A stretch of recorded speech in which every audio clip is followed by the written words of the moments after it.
Welcome to Soul Blazing. I'm Lisa Haisha.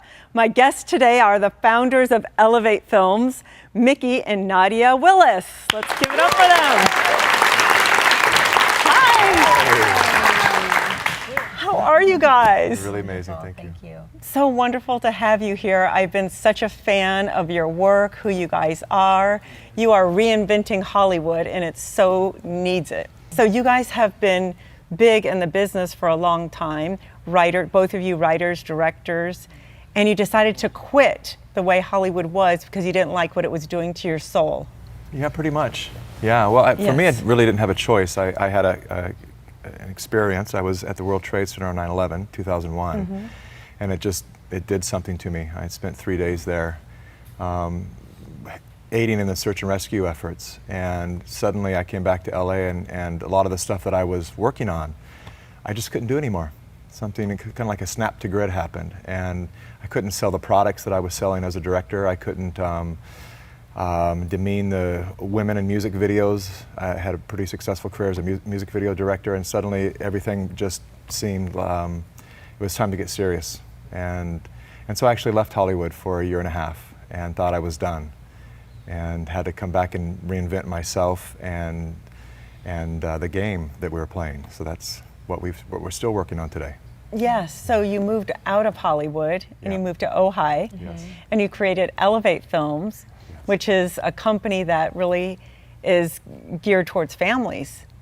Families and transformation, really, human transformation, because we do a lot of activism stuff too, but we really in a response to everything that's going on in our world and realizing that true change comes from the inside out, we decided to focus on human transformation. So most of the work that we do is really around helping or filming different modalities and events and anything that allows people to see a map to how to really unleash their greatness is what we've decided to focus our cameras on. And in the last couple of years, that's also expanded into things like activism and politics, you know, really using media. We have to do that today. We have to. We don't have a choice today. If we don't, our world has changed. Yeah, let's give an applause for that. Yes.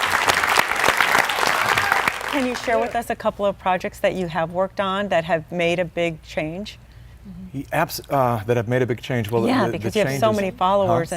Yeah, we spent the last a year or plus working with the Standing Rock movement and the protest and situation that was happening in North Dakota and South Dakota. And so it was really an amazing experience to be on the ground in a situation like that, where the world's eye was there via mainstream media, and to really get a glimpse at how inaccurate the reporting was and how slanted it was based upon the agendas of the individual corporations that were running the media show.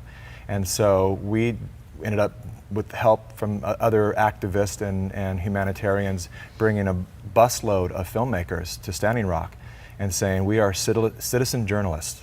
This is our job. Let's go. So it was everything from, thank you,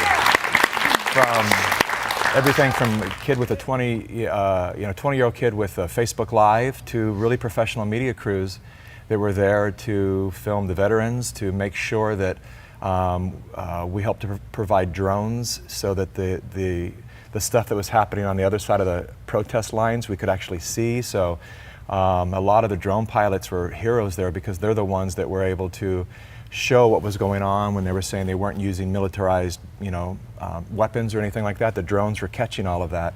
And now there's a giant court case that's happening that we're utilizing all the media that we captured to have the charges dropped on the 850 water protectors that were there in peaceful protest, and were all arrested just to make a statement to the world that we can never protest against big corporations. That's really what that game was about.